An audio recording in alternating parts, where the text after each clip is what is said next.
Supercars here, back in another video, and today with me I have a Polestar 2. So this is a Polestar 2 from the company Polstar, which is a Volvo-owned company, and it's basically a Volvo, but it's electric and it has a different body on it. So I'm going to show you all the stuff about this car and tell you my opinions on it. So when you walk up to your Polestar, you get greeted by a little light show. So when you unlock it, it opens and then you get greeted by your car. So if you look at the top, you have a little Polestar light right there where you can see your Polestar logo. So this car is very interestingly styled. So it's basically like a lifted sedan.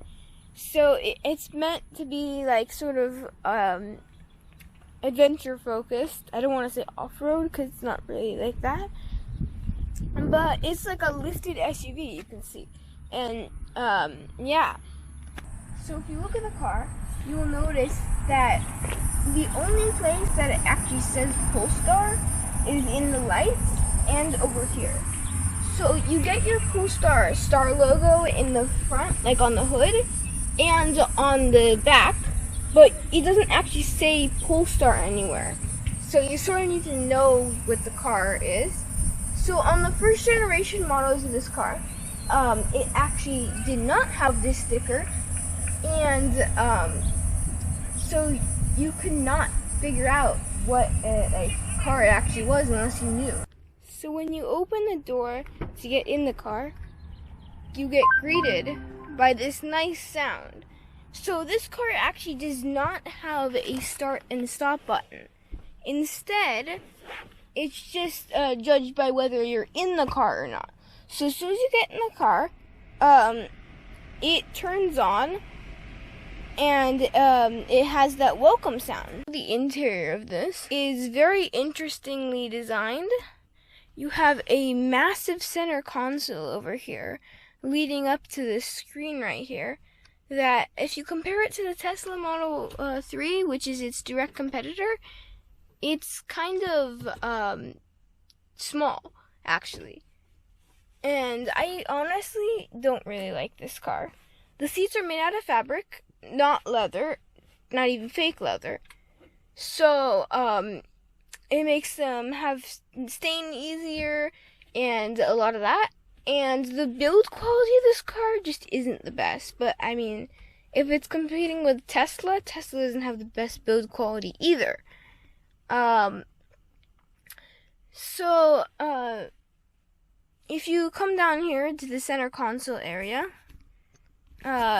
you will notice that there is only one cup holder in here. So, yeah, if you open this, you have a second cup holder, but with a very, very, very small storage space.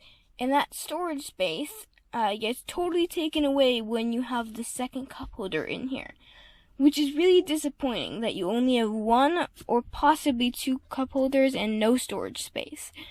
Especially compared to how big this is, you only get this little compartment area right here, and it's kind of disappointing. So like I've said before, this car is a Volvo car, not labeled as a Volvo, but Polestar, the brand, is a Volvo brand. So they do have a lot of stuff shared with the Volvo, such as these stalks on the steering wheel column, the steering wheel, of course, other than this Polestar logo, and these very distinct side door areas which any Volvo owner will immediately recognize.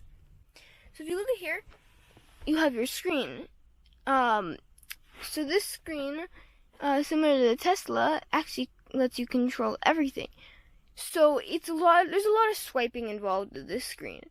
And I'm not really the biggest fan of that. Most of the buttons in this car are touch sensitive and swiping and stuff, and I really just don't like that because, like, what if you accidentally hit it or something? You know, anything could happen. and I don't like touch sensitive stuff. But enough about my preferences. Let's look down here. So if you look down here, you will get a wireless charging pad right here where you can charge your phone. You will also get USB ports over here and more storage down here. So moving on to here, you have a pause and play button for your music, and you can also turn it up or turn it down by this little dial right here. So if you come down here, you have the gear selector.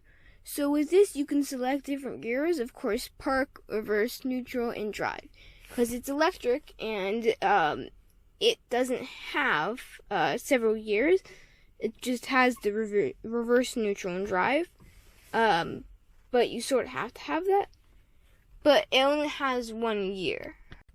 So if you look over here to the map, or to the driver display, this is the only place where you get to see your map, which is really disappointing, because then the passenger can't control it, and I've been told it sort of gets in the way, and when you're driving, you can't really see like where you are because it's tiny, and you can't really control it because, of course, you're driving. So over here on the main thing, you do get, it tells you your range. It tells you where if the doors are open or not. It tells you your battery level because it's electric. And, yeah. So if you look down here where the passenger footwell area is, you can open your glove compartment where there is a massive owner's manual sitting right up here. I mean, just look at that. So moving on to the back interior of the car, it is actually very constricted down here. There is not a lot of space between my legs and the seat, and I am very small, and yet I still don't have a lot of leg room. This car is very tight in the back, and if you look down here, you get this area that folds down with 2 cup holders, which brings this car's maximum total of cup holders to be 4 cup holders, including one that you can remove. So if you want the storage in the center console, then you only have 3 cup holders in this car. That is totally crazy. And there should be a lot more. So if you look down here, you do get a big bump over here, which is kind of disappointing, seeing the fact that this car is electric and it doesn't need a gearbox over here. So this bump is really just pointless. I mean, there's probably batteries in there, but really it would just be better not to have it. So if you look down here, you also get heated seats for both of the rear seats on 3 levels. You get your air vents over here, which you can adjust by the nozzle, and you can adjust them like this. You also get 2 USB-C ports right down here. You get this piece of cloth, or you can lift up, and then you get access to the back. I have to say, these seats are very stiff, and they're not very comfortable either, so you get the legroom minus the not very much legroom minus the uncomfortable seats and the cloth, and it's just not very well built, especially for $60,000, which is this car's base price. So once you open your trunk, or your frunk, then you get this very tiny storage area. It's very disappointing back here. You do get some owner stuff over here, but other than that, this thing, the frunk, is really disappointing and really tiny compared to the other rivals and just in general. So coming around to the back of this, you can open it by pressing this button right here. You can also swipe your foot at the bottom. So over here, you see you get this divider right here that goes down. So this divider can separate the stuff, and at first you might think that it's kind of disappointing, that you're like, oh, more storage, and then you look down here and then it's just like this little tiny piece that does nothing. But it actually helps divide your storage, which is really nice. But if you go down here, you can open it like this, and then you get more storage. And then you get more storage down here. This car does have a hatchback design over here with how this opens. It goes all the way up here, which gives you a little bit more storage, and it's kind of nice. I have to say, it does drive very smooth though. It brakes smooth, and everything about this car, like it handles well. It drives really well. That's what I've been told, and you can feel it too. It feels very smooth and everything. And then like it's just quick.